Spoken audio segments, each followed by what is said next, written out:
Halo Celeb Hits, berjumpa lagi nih bersama saya Hashim Asari di acara Celebrities Hits. Seperti sudah dilihat nih Celeb Hits, saya sudah memakai kemeja hitam yang artinya saat ini kita akan membahas tentang film horor dibalut dengan action thriller, yaitu film Mangku Jiwo. Dan juga pada kesempatan hari ini sudah hadir salah satu pemain dari Mangku Jiwo 2, yaitu Sujiwo Tejo. Tanpa berlama-lama lagi kita sambut ini dia Mbah Sujiwo Tejo. Iya. Hai Mbah, gimana Salam. nih Mbah kabarnya nih Mbah? Baik. Alhamdulillah baik. Lagi sibuk apa nih Mbah kalau boleh tahu Mbah? Sibuk duduk. Oh sibuk duduk aja ya? Oke Mbah, ini kan aku mau ngucapin Duduk itu kesibukan, banyak orang nggak bisa duduk. Oh betul sekali, baring, betul. Setuju. Aku mau ngucapin selamat dulu atas perilisan film Mangku Jiwo 2 nih yang akan dirilis tanggal 26 Januari 2023. Thank you. Oke, selamat ya Mbah. Dan juga nih gimana sih rasanya setelah hampir 3 tahun dari Mangku Jiwo yang pertama dirilis tahun 2020. Gimana nih rasanya bisa kembali syuting lagi di film Mangku Jiwo 2? Pandemi ya Sim ya. Sebetulnya dari Mangku Jiwo 1 dulu rencana itu kalau nggak salah setahun lagi, kalau nggak salah Mangku Jiwo 1 itu tahun 19, kalau nggak 20. Terus 1 tahun lagi, tiba-tiba mundur terus. Rencana juga agak kesel juga, tapi ngelihat yang lain-lain juga. Kalau kamu lihat banyak yang nganggur, dalang-dalang, pemain band itu ada yang jual alat, ada yang jual violinnya, jual. Itu yang bikin sabar nunggu, karena waktu itu kan aku habis produksi Mangku Jiwo 1 2019 kalau nggak salah, rencana tahun depannya ada syuting lagi. Udah dikontak sama pihak Multivision, tapi cuma nanya jadwal aja gitu loh. Nanti Januari nanya jadwal Maret nanya jadwal, nah, aku kosong tapi nggak syuting. Tapi nggak bisa kesel karena lihat teman-teman seniman juga lebih parah. Pemain band banyak yang nganggur, dalang-dalang, ada yang jual wayang kulitnya itu, ada yang jual gamelan, pemain band ada yang jual violin, jadi cukup bersabar. Terus akhirnya sampai syuting, rasanya itu rasa ingin itu kapan syuting lagi gitu kan, ada keinginan itu karena ingin melanjutkan, tapi tunda terus. Kan kamu inget nggak PPKM kayak ingus itu kan? Iya. Ular masuk ke dalam, dibuka tutup lagi. Betul. Jadi kalau PPKM kan kita nggak bisa syuting. Itu rasanya. Oke. Nah kalau misalkan momen yang sampai sekarang paling berkesan gitu saat syuting Mangku Jiwo yang pertama sama yang Mangku Jiwo kedua ini seperti apa sih Mbak, boleh cerita nggak momen yang paling berkesan buat Mbah Sujiwo Tejo? Saya punya kedekatan dengan sutradaranya. Kinoy Lubis ini, di samping dia itu anak buahnya, anak didiknya maestro sutradara kita. Kinoy yang nyutradarain Mangku Jiwo 2 ini anak didiknya Garin Nugroho. Saya suka filmnya Garin Nugroho, otomatis saya suka taste-nya hampir sama, itu yang berkesan. Setiap kali disutradarai Kinoy itu punya kebiasaan setiap kali syuting tepuk tangan. Setiap kali take, action, cut, tepuk tangan. Sampai kita nggak tahu ini bagus apa enggak sih, karena selalu tepuk tangan. Kalau dia tepuk tangan janganlah ikut-ikutan. Nah itu suasana satu. Terus tentang suasana ya, saya punya kedekatan dengan Jenar Maesa Ayu yang jadi Nyi Kenanga di film ini. Saya punya kedekatan dengan Karina Swandi yang jadi Carmila saya punya kedekatan dengan Yasamin Jasem yang jadi anakku Uma. Jadi sebetulnya itu juga sih yang ngangenin. Kalau kamu tanya tadi gimana menunggu seri 1 kedua, itu mamanya Yasamin Jasem sering kontak saya gitu loh. Mbak sudah dihubungi gak sama Multivision? Sudah gitu. Sama aku udah juga. Cuma nanya jadwal doang gitu loh. Tapi mundur lagi, ya udah sabar aku bilang gitu. Jadi Oke. Oke, ini sekarang kita masuk lagi ke film Mangku Jiwa 2 nih. Boleh tahu nggak sih, apakah memang cerita di Mangku Jiwa pertama sama Mangku Jiwa kedua ini memang ada kesinambungan gitu? Apakah memang ceritanya berdiri sendiri yang di Mangku Jiwa 2 nih, Mbak? Boleh tahu nggak? Kesinambungan. Berkesinambungan. Mangku Jiwa 1 sinambung dengan Mangku Jiwa 2 dan menurut produser nanti akan ada Mangku Jiwa 3 dan nggak tahu berapa. Tapi ini bagian dari Kuntilanak Universe, kayak Marvel Universe, kayak itu sih nyambung. Cuman di Mangku Jiwa 1, aku sebagai pemimpin sekte Mangku Jiwa, namanya Brotoseno di situ, masih merintis semuanya. Jadi merintis usaha batik. Nah di Mangku Jiwa 2 ini kami sudah naik daun. Jadi bukan cuma batik tapi usaha perak juga, dan kami merekrut seperti orang umumnya kalau sukses ya dia harus punya banyak kaki tangan. Kaki tanganku bahkan sampai ke jenderal-jenderal gitu loh. Karena jenderal aku kuasai, tentara aku kuasai melalui tangan kananku yang di sektor itu, namanya Carmila, diperankan Karina Suwandi. Demit-demit juga saya kuasai. Itu melalui tangan kiriku yang bergerak di sektor gaib itu, namanya Nyi Kenanga, yang diperankan Jenar Mesayu. Oke Mbak, nah kalau boleh tahu nih ceritanya sendiri, konfliknya sendiri dari film Mangku Jiwa 2 ini apa sih yang mau ditawarkan, apa yang mau ditonjolkan kepada penonton itu seperti apa Mbak?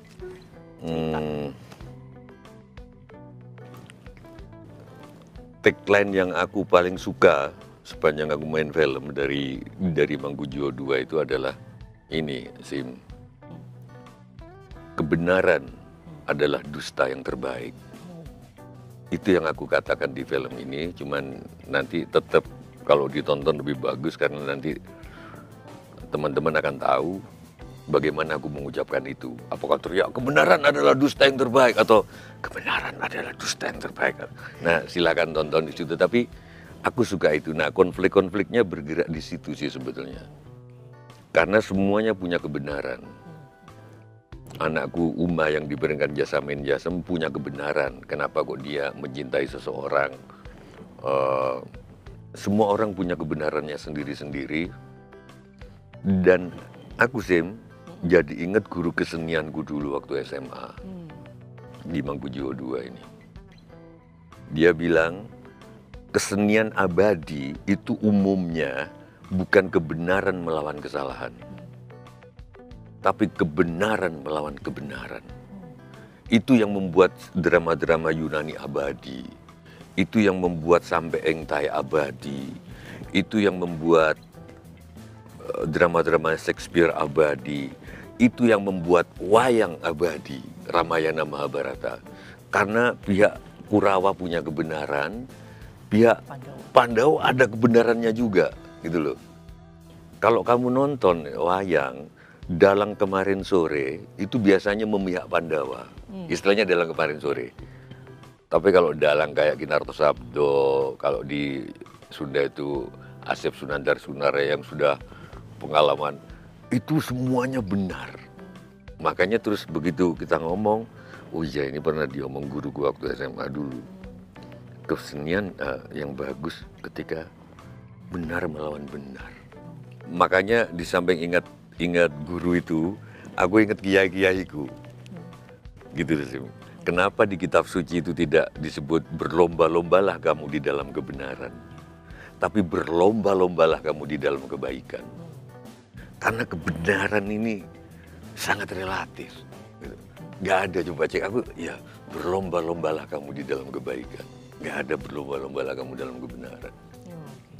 Tadi kan sempat teringat pesan guru ya, kesan guru dari memerankan dalam film Mangku Jiwa. Nah sebenarnya kalau misalkan diangkat dari pesan-pesannya sendiri itu dari film Mangku Jiwa sendiri seperti apa sih Mbak yang mau disampaikan gitu? Ya misalnya Nyi Kenanga punya kebenarannya sendiri. Kenapa dia memihak aku, kenapa dia memihak dunia halus. Oke. Sementara Nyi Carmila yang menghubungkan aku dengan tentara-tentara punya kebenarannya sendiri. nanti akan saya ceritakan lagi ada Dargo. Dargo diperankan dengan sangat-sangat bagus oleh aktor Yayu Unru.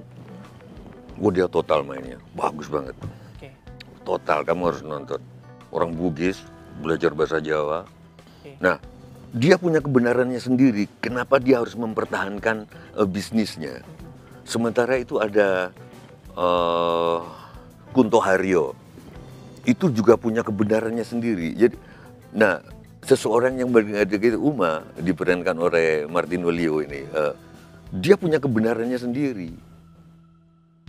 Jadi, aku seneng banget. Jadi,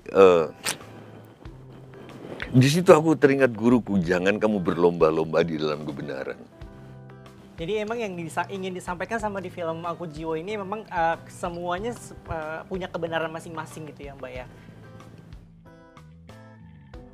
Nanti kalau dibilang gitu orang nggak nonton, jangan. Okay. Masih banyak yang disampaikan. Enggak. Nah Mbak, ini kita bicara langsung ke perannya Brotoseno. Tadi kan Mbak sempat notice katanya sebagai penguasa sekte. Nah kalau dari Mbah Sujiwo Tejo sendiri itu memang sempat mengalami kesulitan nggak sih untuk memerankan sebagai Brotoseno dalam Mangku Jiwo 2?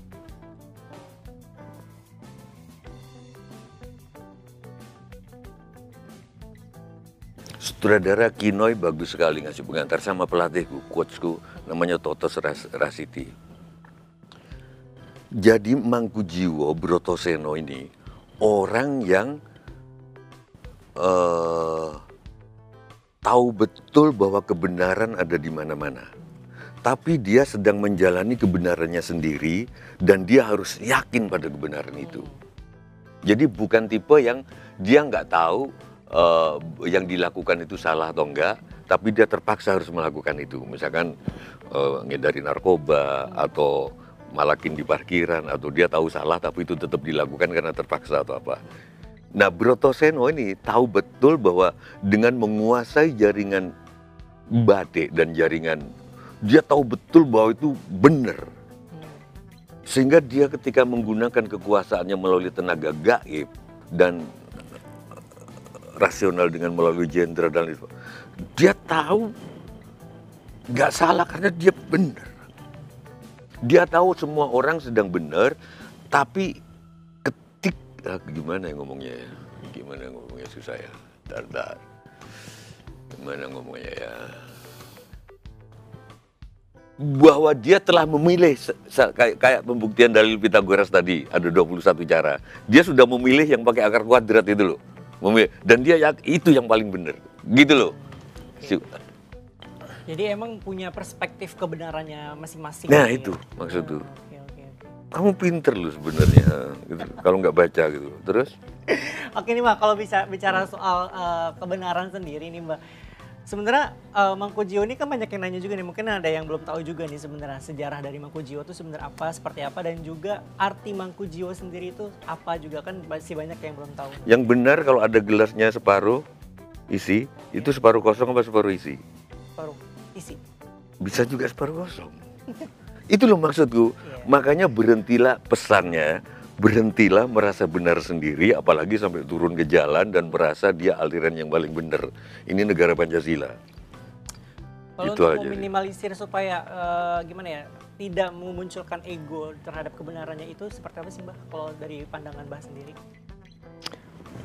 Ya, aku pernah ditanya itu oleh Beb Husein Ja'far. Ya. Saya punya kebenaran saya masing-masing, tapi Mbah juga punya kebenaran masing-masing. Tapi kan gimana caranya supaya kebenaran saya ini tidak ibaratnya didominasi gitu, nggak mendominasi. Itu benar, itu sangat benar.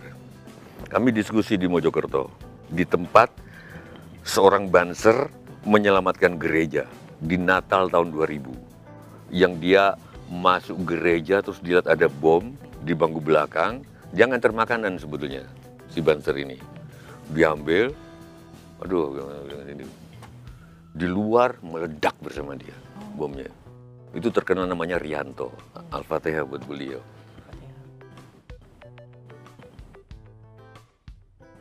Nah, terus aku ngomong sama, ini kita lagi memperingati toleransi beragama. Aku bilang ke Habib, Tapi toleransi di kita itu toleransi yang semu. Kenapa? Toleransi di kita itu silakan kamu jalankan agamamu. Silakan Sim, jalankan agamamu, aku akan menjalani agamaku, tapi agamaku yang paling benar. Itu toleransi semu, yang gampang disulut. Yang benar gimana kata Habib? Yang benar, silakan Sim, jalankan agamamu, aku menjalankan agamaku, semoga kelak kita bertemu di kebenaran yang sama. Itu yang harus, aku ngomong itu ke Kementerian Agama, waktu acara akhir tahun di Kementerian. Toleransi di Indonesia semu, gampang disulut. Karena apa? Silakan kita bebas, tapi dia yang paling benar. Nah, terus Habib bertanya kaitannya, kalau semuanya benar, bagaimana kita yakin? Aku ada jawabannya. Memang Beb, ketika dia sudah mulai kegiatan ritual, entah itu sholat, Allah, dia harus merasa paling benar dong. Kalau enggak gimana mau khusyuk? Tapi bukan merasa paling nikmat. Ngerti maksudku?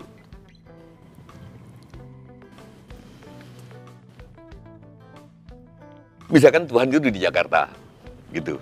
Misalkan Tuhan adalah Jakarta, misalnya ini, nuwun sewu ya Allah ya, gitu. Misalnya, terus ke Jakarta itu yang bener lewat Cikampek, atau lewat Bakaheni, atau lewat mana? Kalau Jakarta kan semuanya pusatnya di situ ya, tapi sebenarnya kita bisa mencapai Jakarta itu dengan berbagai cara gitu. Lewat Bakaheni apa Cikampek? Bisa keduanya. Bisa kan? Bakaheni bisa, lewat Nah, Cikampek. kalau aku dari Semarang, aku akan mencapai Jakarta lewat Cikampek. Itu loh. Sehingga ketika aku naik bis, aku nggak merasa enak lewat Bakaheni ya, enggak. Sebenarnya ketika aku takbir Allah, aku paling nikmat dengan beragama Islam. Karena sesuai dengan latar belakangku. Nah, mungkin kamu enakan lewat Bakaheni karena kamu orang Palembang. Oke. Gitu loh maksudku. Iya, benar-benar. Iya. Jadi mana yang terbenar? Nggak ada. Jalan yang ternikmat. Kritikku apa? Nggak boleh. Nanti boleh nggak ngomong agamaku? Nggak boleh. Kritikku terhadap terjemahan Ihdinas siratal mustaqim siratal ladzina an'amta. Iya, an'am. Ya, tunjukkanlah kami ke suatu jalan yang kami nikmat. An'amta. Kalau nggak nikmat, kalau nikmatnya ke gereja, menurutku ya gereja. Gitu loh. Kalau nikmatnya ke vihara ya, menurutku. Jadi emang. Nah, sekarang kita ngomong sekte. Aku sebagai protoseno mendalami sekte ini, itu juga. Aku pingin setiap agama itu bukan saja menghargai agama lain, tapi sekte-sekte di dalam agama itu hargai juga. Jadi emang kita sebagai manusia ini tidak berhak untuk mengejudge gitu ya, atau menghakimi kepercayaan yang dianutnya. Karena memang semua kepercayaan ataupun ritual itu punya kebenarannya masing-masing menurut. Dan intinya sama. Intinya sama. Aku dikasih tahu kiai-kiai bahwa jangan kamu ngejudge Sim karena nggak sholat atau aku karena nggak sholat. Misalnya, kamu neraka, kamu surga. Surga neraka itu sangat prerogatif Tuhan. Ya, ternyata di Hindu juga banyak. Aku ceritain, ada namanya Lubdaka. Lubdaka ini kerjaannya memperkosa orang, oke? Membunuh orang, ngerampok di hutan untuk keluarganya. Suatu hari dia dikejar macan. Macan akhirnya kalang kabut, dia naik ke pohon salam. Oke? Terus begitu mati langsung, kata malaikat, katakanlah dia masuk neraka. Terus kata Batara, kata Siwa, tunggu dulu, si Lubdaka, kenapa masuk neraka? Karena dia suka nyuri, suka memperkosa, suka ini. Ya, betul. Kamu nggak tahu nggak? Malam itu dia sedang dikejar harimau. Dia naik ke pohon salam, nggak sengaja dia menggugurkan daun salam, jatuh ke linggaku itu di malam Siwa Ratri. Ratri itu malam, Siwa itu malamku, yang bahkan kalian semua lupa merayakannya. Oke, masukkan ke surga. Sama semua agama. Jadi samanya bahwa neraka dan surga bukan wewenang kita. Hak prerogatif Tuhan ya. Iya. Betul. Terus kenapa kita berdoa? Berdoa adalah soal martabat. Tapi hasil doa tergantung Tuhan. Seperti hanya kalau kamu mencintai kok nggak jadi nikah. Lu mencintai itu martabat, menikah soal takdir. Benar-benar.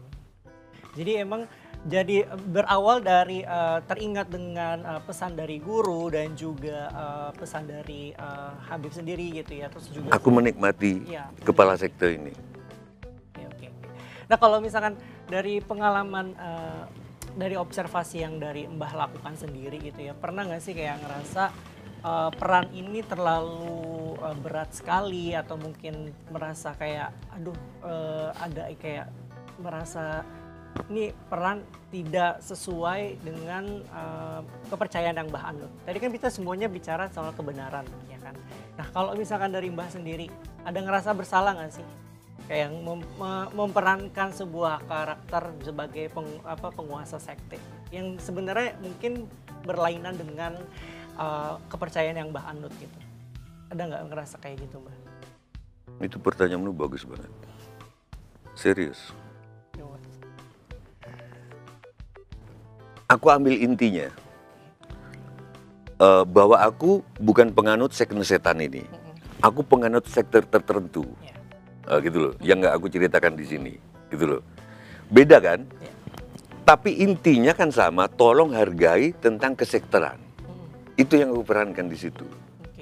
Jadi nggak bertentangan. Bertentangannya ya di dalam kehidupan sehari-hari. Aku nggak menyembah setan, di sini aku menyembah setan katakanlah begitu. Tapi aku ambil intinya, aku ingin seluruh sekte dihargai. Karena bahkan setan pun tetap dibiarkan hidup sama Tuhan, nggak dibunuh. Tapi karena banyak sekali kan sekte-sekte yang di Indonesia ini kan banyak yang meresahkan gitu ya Mbak. Sampai bahkan organisasi-organisasi dinilai tidak kalau ada orang pakai cadar, oke lah katakanlah begitulah. Selama itu nggak ganggu kamu, buat apa kalian ribut di Twitter? Ini loh kan, buat apa kalian ribut di Instagram? Wah, dihina-hina. Ada di sebuah kota nggak aku sebut, pakai cadar. Itu penyiksaan. Suaminya gimana nyiksa istrinya? Nyiksa. Lu kalau istrinya nggak merasa tersiksa gimana? Kecuali kalau dia pakai cadar, terus dia ngeludahin kamu atau apa gitu loh. Baru kan bener. Kalau dia nggak ganggu kamu, terus apa urusannya? Silahkan pakai cadar. Yang aku heran, katanya kita demokrasi. Betul. Tapi ada orang lain berbeda diketawain. Ada teroris yang nyangka bahwa setelah dia ngebom tempat ibadah, dia ketemu 48 bidadari. Diketawain di medsos. Udah mati, ketemu 8. Please kita habisin ini. Betul. Itu keyakinan dia. Kita hargai. Yang kita kutuk dia, bomnya itu membunuh orang yang berdoa. Itu aja konsentrasi di situ. Iya, betul. Ayo dong dewasa sebagai bangsa. Ya. Pantasnya negara ini tuh lebih gampang disulut emosi. Karena itu loh. Oke, kalian ngaku demokrasi. Oke. Ada orang percaya bahwa kalau meledakkan gereja atau apa, ketemu 48 bidadari. Ya terserah itu keyakinan kok. Tapi begitu itu dilaksanakan dan membunuh orang, itu konsentrasi kita. Kamu ngebunuh orang nggak berdosa loh di gereja. Itu aja konsentrasi di situ. Jangan ngetawain keyakinannya. Lalu apa yang harus kita lakukan, Mbak, apabila memang ada misalkan kepercayaan yang emang agak sedikit nyeleweng nih dari yang maksudnya kepercayaan kita anut gitu. Misalkan selama dia nggak ganggu kita. Misalkan terus dia mengobrak-abrik sawahmu atau membunuh ternak-ternakmu, baru kita bertindak. Kalau dia keyakinan misalkan dia menyembah semut, gitu loh. Ada orang menyembah semut, atau apa hubungannya dia merasakan apa gitu loh. Iya, betul. Menyembah semut, menyembah duit aja kita biarin kok. Betul. Jadi gitu. Itu yang namanya definisi demokrasi yang sebenarnya. Menurutku, gitu aku belajar dari film ini, perbedaan sebetulnya Brotoseno itu ingin bilang hargai juga perbedaan. Memang sadis banget Brotoseno, itu sadisnya orang deh, sadisnya orang. Kalau kamu nonton nanti, ada sadis kuadrat, ada sadis sadis banget, sadis kubik ya, pangkat 3. Kalau pangkat 4? Apa ya? Kan kalau persegi 2, kubik 3, 4 apa ya? Ya pokoknya itulah. Iya. Ini lebih lagi. Oh lebih lagi berarti. Nah, hargai. Kalau mau dikutuk Broto Senoleri, kutuk tindakannya. Siapa aja yang dibunuh di situ. Tapi kayak itu aku belajar itu sih. Berarti yang berhak untuk mengejudge atau menghakimi orang itu karena tindakannya, bukan karena kepercayaannya ya Mbak ya? Kalau kepercayaannya... Katanya demokrasi, gimana sih gitu loh. Iya betul. Aku heran. Nggak suka jilbab, misalnya. Terus sukaan kebaya. Ya sudah silakan pakai kebaya. Tapi nggak usah menghina jilbab. Yang katanya Timur Tengah. Itu urusan. Aduh. Masing-masing gitu ya. Ya udah pakai kebaya aja. Oke. Gitu. Jadi emang semuanya punya kepercayaan dan kebenarannya masing-masing. Jadi sehingga kalau misalkan kita agak sedikit nyeleweng, janganlah untuk menghakimi. Apalagi Tapi kalau dia tindakannya tiba-tiba dia nyembah semut ya. Iya. Tapi dia buang sampah di jalan tol. Nah, Gitu loh. Iya, betul. Itu aja yang kita set, Mbak buang sampah. Aku nggak peduli Mbak nyembah semut apa nyembah perkedel atau nyembah karedok, terserah, tapi Mbak buang sampah loh. Ini Udah kesalahan berarti. urusan Mbak dengan aku, karena ini nanti kena ban mobil di depan Anjir. dengan kecepatan 80 km per jam di atas bisa guling loh. Bisa. Udah itu aja lah.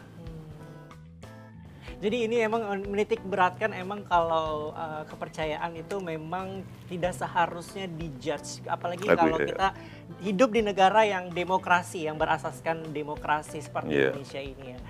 Wah, nggak kerasa nih Mbah sudah berbincang-bincang mengenai film Mangku Jiwa 2. Semoga film Mangku Jiwa ini banyak disukai sama masyarakat. Ya, dan semoga. juga Mbah karir kedepannya juga semakin sukses. Thank you. Oke, terima kasih Selepis sudah berbincang dengan Mbah Sujiwo Tejo. Semoga menjadi inspiratif, menginspirasi Selepis untuk banyak sekali kata-kata dan pelajaran yang bisa kita ambil dari perbincangan ini. Semoga nih Selepis jangan lupa nonton terus nih Mangku Jiwa 2 yang akan dirilis tanggal 26 Januari 2023 di seluruh bioskop di seluruh Indonesia. Baiklah, Shimasari pamit undur diri. Sampai jumpa di Celebrity Hits berikutnya. Dadah!